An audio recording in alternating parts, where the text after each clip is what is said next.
Wizards of the Coast has just dropped a bunch of exciting information talking about specific legends from Modern Horizons 2. So today, we're going to take a look at this glorious stuff. And, as an added bonus, check out this awesome fan art that Levi did. It looks so good. The Magic Historian. Greetings, owners of fine luxury cardboard rectangles. My friends, I hope the day finds you well. We are here to do one of my favorite things to do. I've shrunk myself down into this little box in the corner to get all excited about legendary characters. I love the lore and flavor of Magic the Gathering, and I know a number of you who come here do as well. So, we're going to take a look at some old school legends. The idea behind this article is we're going to get a short bio for every returning legend from Modern Horizons 2, and then tomorrow we're going to get a similar taste, but with the new legends. So,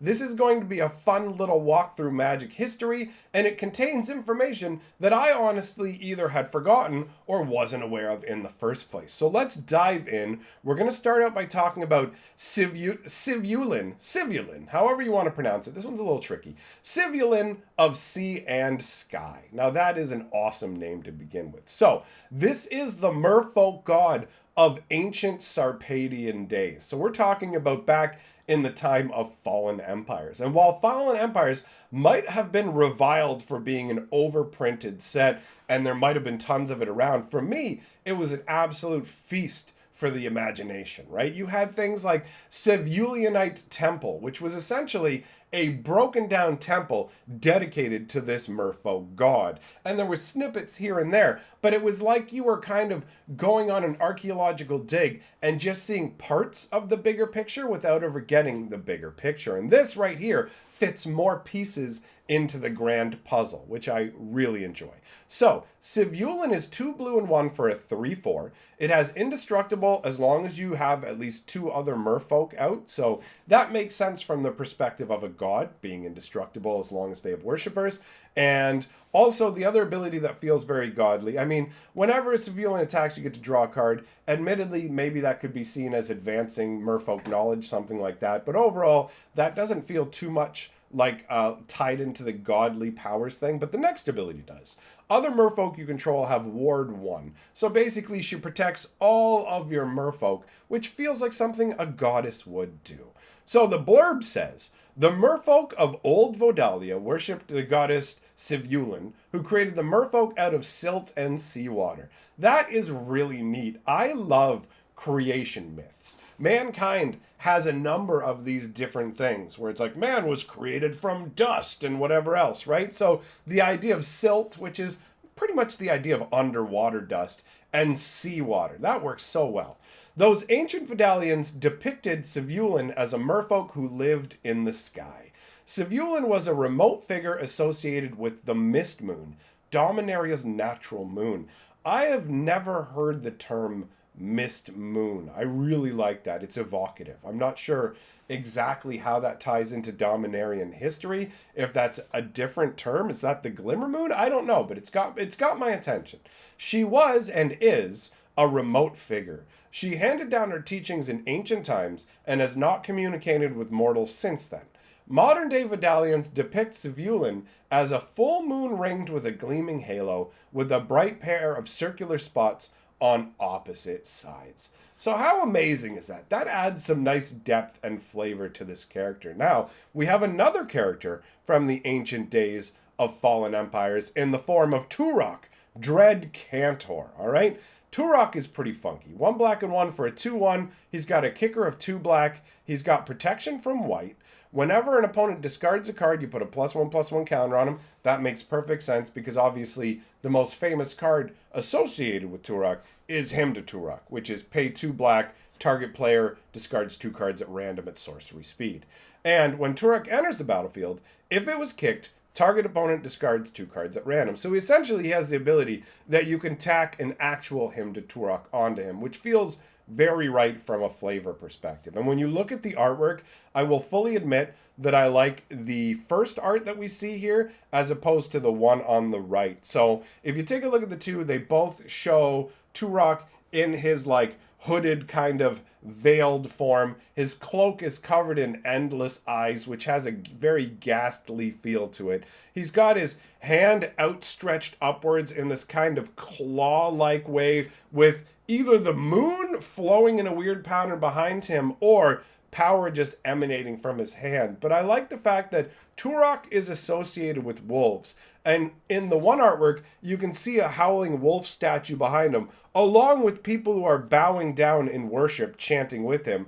And then in the other artwork, you can see a wolf in the background on a pillar howling up. That is very cool. So, it says, Turok was the founder of the Ebon Hand, a religious movement that split from the Leetbur religion centuries before the fall of the Serpadian Empire. So, in terms of the way that was represented in fallen empires, you had the Order of Leetbur, and then you had the Order of the Ebon Hand, which really just conflicted with each other, and were almost like mirror reflections on two sides of Magic's color pie, both white and black, right? So, Turok started the Ebon Hand. He split off from the Leetbur religion centuries before the fall of the Serpadian empires.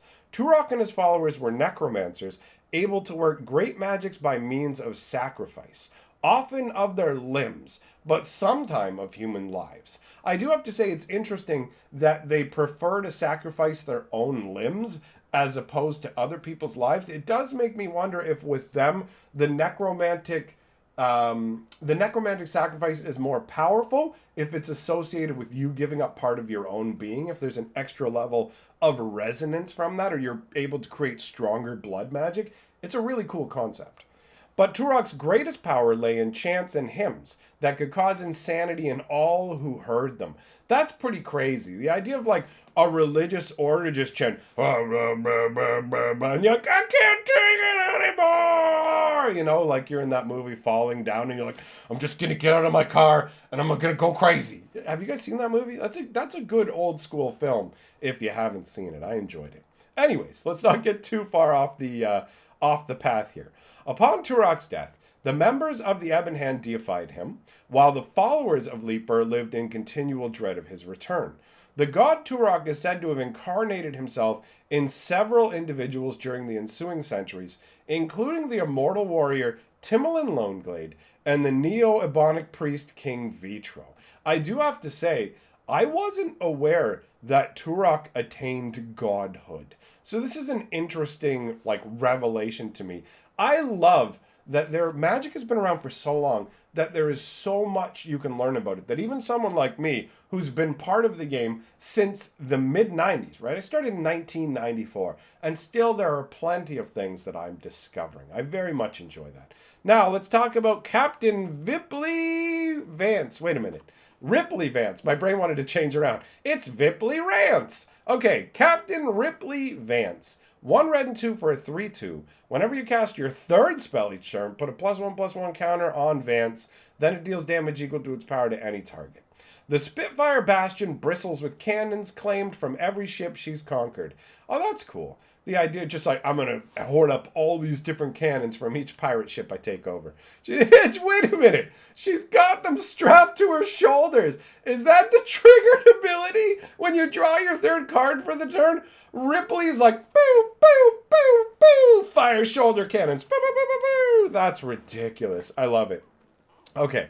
Captain Ripley Vance was once a pyromantic mage pirate with a galleon under her command. She claimed the cannons from each defeated foe until her ship, the Leviathan's Wrath, wallowed under their weight. Oh, that's nice phrasing. Wallowed under their weight.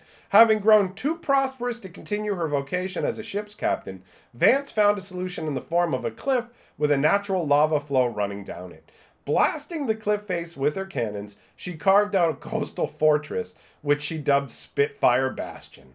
Situated as it is on a large island off the sun coast between High and Dry and Ixalan. High and Dry is such a great, pirate-sounding name. I love it. Spitfire Bastion has become a popular place for members of the Brazen Coalition to stop for supplies and recreation. Ships put into port there only at Captain Vance's sufferance. However, those who incur her wrath are pummeled mercilessly by the tremendous batteries of cannons that cover all approaches. I love the unsubtle nature of this character, where it's like, I love cannons! Slap them on my shoulder, cover my ship, Captain, the ship's gonna sink because of these cannons. We gotta get rid of some. Never! I will never get rid of my cannons. We're gonna go and blow a mountain apart with these cannons and carve out a new place to live that can be just filled of cannons. I shall call it Cannonania. All right, that's not a good name. Spitfire Bastion works better. I love it. This is ridiculous. I love this dumb, over-the-top nonsense. Then we've got Ragavan, the Nimble Pilferer. So this is the little monkey associate that goes along with, what's her name, Carrie Zev?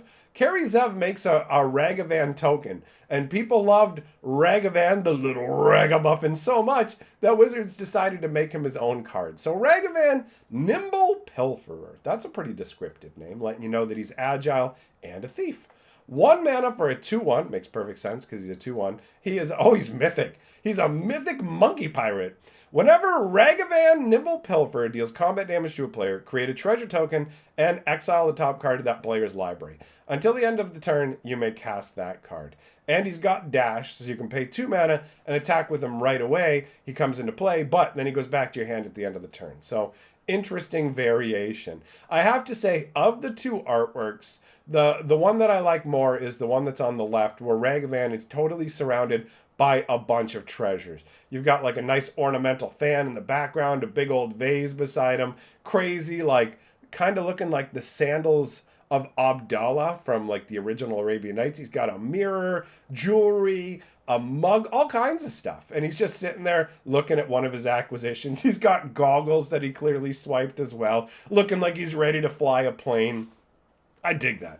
So, Ragavan never really fit in with the other monkeys in the Pima Forest. They never let him play any reindeer games. So when the airship Sun Chaser, oh, that's a cool name for an airship, put down for supplies one day, he's stowed away on board.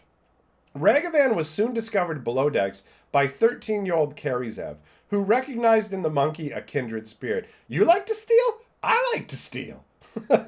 Soon, Ragavan was delighted to discover that the Sun Chaser was crewed by air pirates. He took to the pirate's life with gusto, jumping aboard merchant ships and stealing the most valuable treasure while the rest of the pirates engaged their victims in battle. He's like, y'all can fight, bro. I'm gonna be stealing.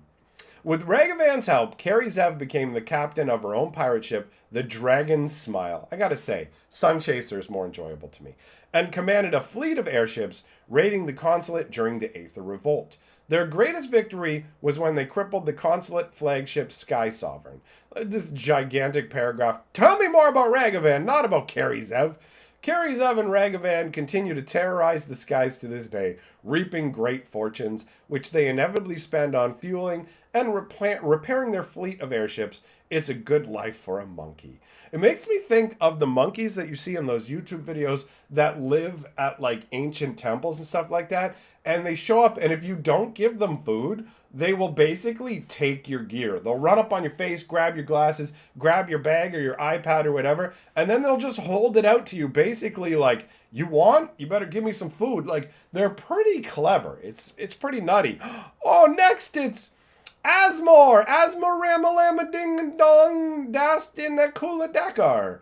All right, so this card, I actually did a full-on lore video. So I have the entire story of this card told over on my lore channel, Fantasy Geographic. So we'll read through this blurb, but if you want to know the full story, head on over to hear the full thing, because it's great. So, Lord of the Pits loved to eat. When the mage Asmore summoned one of these huge demons without making adequate preparations to feed him, she was offered a choice. Serve the Dark Lord, whose name was Vincent, as a chef in the underworld for 7 years and 7 days, or serve as his dinner immediately. Asmore served an incredible variety of dishes to Vincent, and if you want to hear a bunch of them, I list probably at least 20 different ones in the lore story. So, she served these dishes to Vincent and his monstrous guests. She recorded her recipes in a cookbook so that her replacement could be trained more quickly. Published in a limited edition of 20 copies, the Underworld Cookbook included recipes for a honey-baked breast of granite gargoyle, sautéed beebles, and gray ogre toes in a sweet black sauce, among other horrible delicacies. Sales were slow at first. Only Vincent and Asmore's mother bought copies. Eventually, the book found its way to the overworld, totally by accident, by the way, where it caused quite a sensation among the jaded members of the ruling classes. Demand for Grey Ogre Toast skyrocketed, causing no small amount of ill will towards Asmore, as she discovered when she returned to the overworld. She's said to be hard at work writing the Underworld Cookbook Volume 2, which includes a variety of methods for preparing goblin princes, dwarven counselors, and elven aristocrats for consumption, bringing a very literal meaning to the phrase, eat the rich. That's actually a pretty decent summary overall of the story, but there are a number of interesting details that are left out. So again, one final time, I encourage you to go watch the lore video. I'll link it at the end of this video for you. Oh, Karth the Lion, another interesting legend we talked about. So, Karth the Lion! Oh, I didn't even talk about what Asmore's card did I? Skip by that. So, she has no casting cost. As long as you've discarded a card this turn, you can pay a black or red to cast her. When she enters the battlefield, you search your library for a card named the Underworld Cookbook, because they made that card too, and sacrifice 2 foods. Target creature deals 6 damage to itself.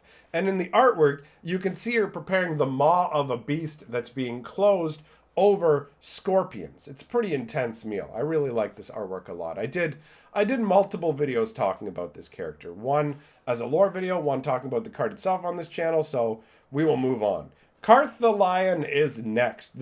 The progenitor of the Carthalian line. So, Karth the Lion, 1 green, 1 black, and 2 for a 3/5. When he enters the battlefield or a planeswalker you control dies, look at the top 7 cards of your library, reveal a planeswalker, put it into your hand, and he increases your planeswalker's activated abilities by +1. So, not too shabby. 3/5 bodies, okay. Now, little blurb. In ancient Dominaria, centuries before the Cataclysmic Brothers' War, Karth the Lion took part in an uprising against the evil planeswalker Gaedrone Dahada. The uprising failed, and Karth was forced to watch as Dahada's champion Solkanar murdered 100 of his tribefolk, including his mother and sister. After escaping from Dahada's dungeon, Karth summoned the cursed planeswalker Dakin Blackblade and bound him to his mission of vengeance. Though the pair were unsuccessful in killing Dahada, they were able to escape from her clutches and form a bond of friendship. Leaving the corrupted land of Corondor behind them, they traveled to Terriasair, where Karth's descendants, the Carthalians, played pivotal roles in important events throughout Dominarian history. So I did a Karth the Lion video. I'll link that along with the Asmore lore video in case you want to check that out. Then we've got General Ferris Ruckerick. All right, so he's 1 red, 1 white, and 1 for a 3/1. He's a human soldier with hexproof from monocolored. Very weird. Whenever you cast a multicolored spell, create a 4/4 red and white golem artifact creature token. The Boros Legion always stands for justice, but it never stands alone. Actually, the sketch card looks pretty sweet, I gotta say. I really like the way they do the little splattered red and white at the top of the frame where it signifies that it's legendary. So, over 9,000 years ago, the city of Ravnica was in a state of disorder. While the magical guild pact that enforced the division of responsibilities between the 10 guilds had existed for 4 centuries, increasingly destructive rebellions by the Golgarian Rakdos had crippled the city. The Wojek League, responsible for enforcing law and order, was stretched to the breaking point. Commander General Ferris Ruckerick devised a solution. Having a hard time here. 10 mighty stone titans, each equal to 100 soldiers in combat. So, wait, let me get this straight. 1 4/4 golem is equal to 100 soldiers? Nah, son. All right, but let's ignore that. Each equal to 100 soldiers in combat were brought to the city to put down the rebellions and maintain the peace. When the uprising had quieted, 9 of the titans were stationed at the borders of the city, while the 10th titan, Zobor, stood guard over the 10th district. It served as an awe-inspiring reminder of the power of the Boros Legion until its destruction during the Decamillennial celebration. I'm going to be honest, I don't remember ever even hearing of this character, and he's alright. I mean, you know, you make 4/4 red-white golem tokens, that's cool, but they definitely don't feel like they're as strong as 100 men, so a little quibble there. It's funny that it's easier to make out that he's holding a Boros baton in the sketch artwork, because the colored artwork actually has it kind of faded in together, it looks like. Either way, he does look intimidating with those stone statues behind him. Who do we got next? Pirro the Volatile, an elder dragon we only heard of like when it had already died, essentially. Pirro is 2 black, 2 white, 2 red, and 2 for a 7/7 flying lifelink. At the beginning of your upkeep, sacrifice Pirro unless you pay a red, a white, and a black. So this is done in the style of the original Elder Dragon Legends. They all had casting costs and upkeeps like this with the 7/7 body. So I do like that it's part of that cycle. When Pirro dies, it deals 7 damage to each non-legendary creature. Bear in mind, Pirro has lifelink, which means you're going to gain an insane amount of life when this creature goes. The flavor text says, chasms of dueling energies course within her. Pirro was one of the Elder Dragons, creatures spawned by the Dragon when Dominaria was young. With her mate Chromium Rule, she birthed whole nations of dragons, including none other than the primeval dragon Croesus the Purger. Pirro and Chromium were among the very few Elder Dragons who survived the Elder Dragon War instigated by Nicobolus. Millennia later, Pirro and Chromium were bound to the service of the planeswalker Gaedrone Dahada and sent into battle against Dakin Blackblade.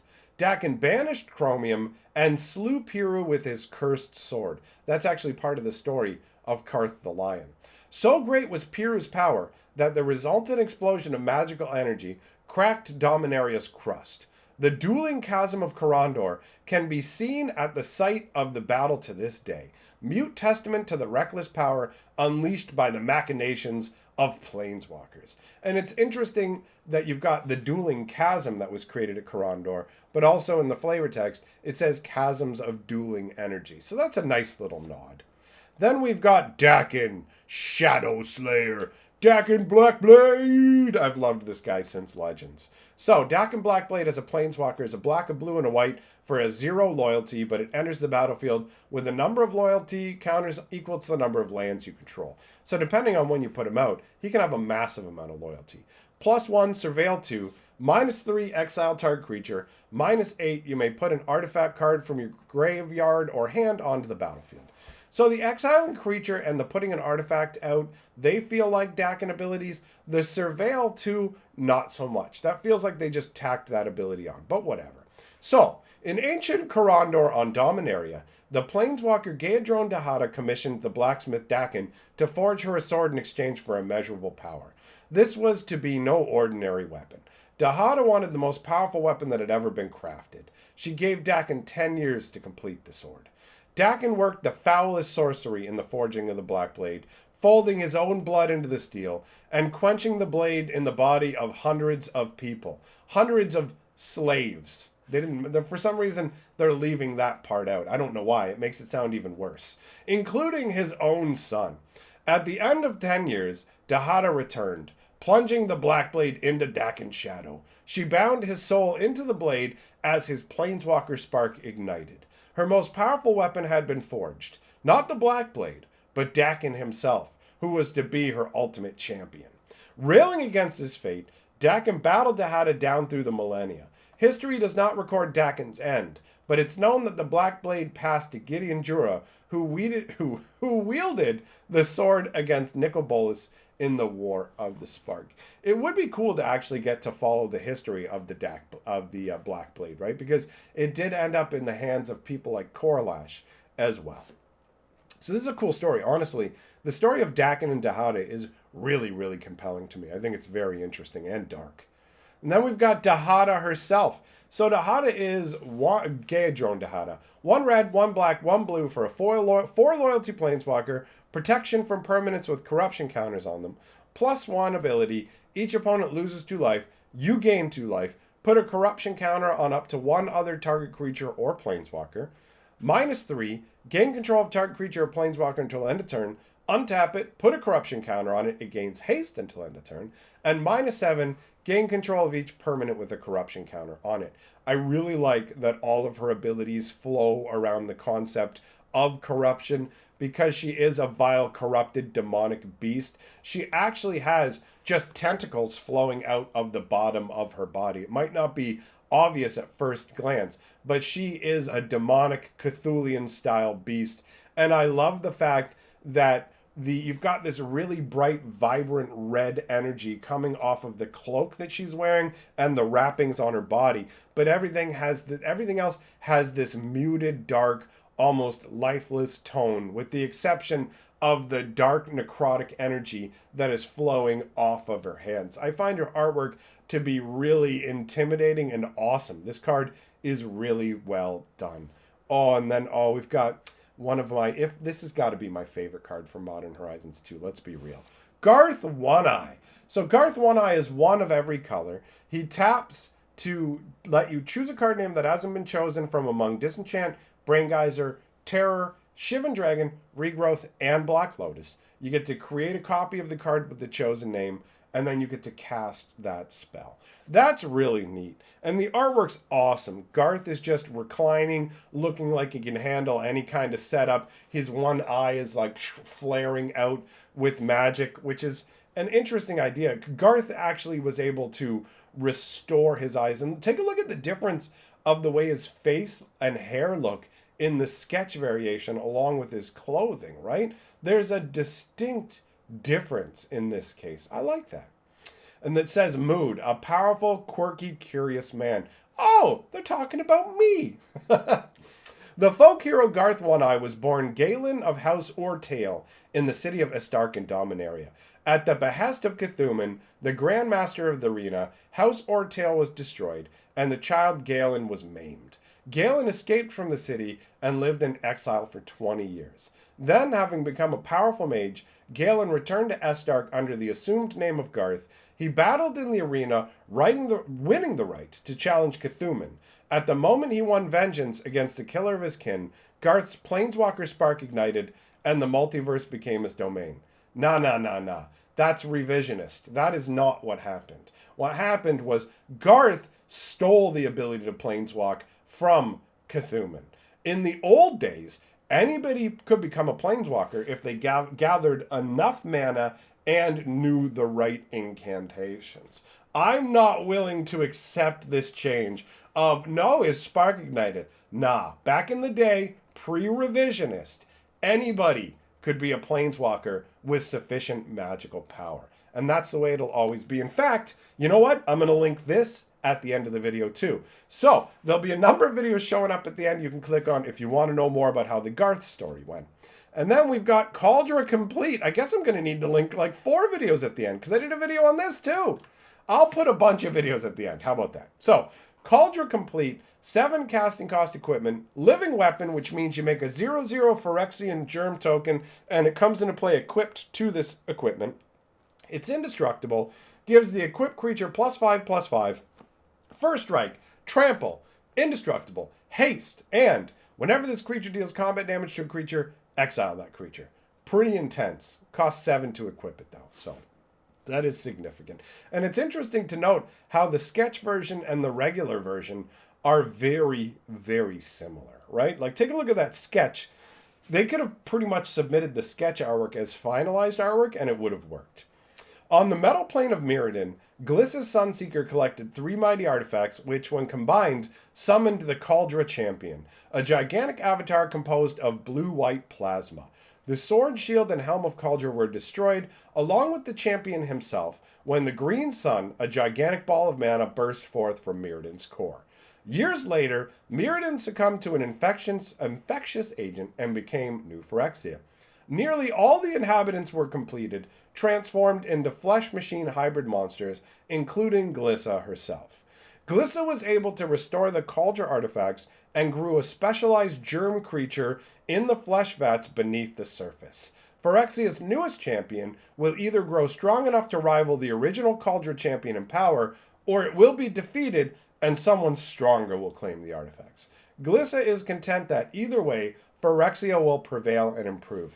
Cool! I didn't know that Glissa was responsible for creating the Phyrexianized version, because Glissa basically got taken over by Phyrexia and completed herself. So the idea of her then taking the Cauldron gear and still being focused on trying to bring it together, but now for Phyrexia, is awesome from a flavor perspective. So my friends, that's everything we have to talk about. 4 different videos up on the screen for you to choose from. Thanks to all my patrons. See you guys next time.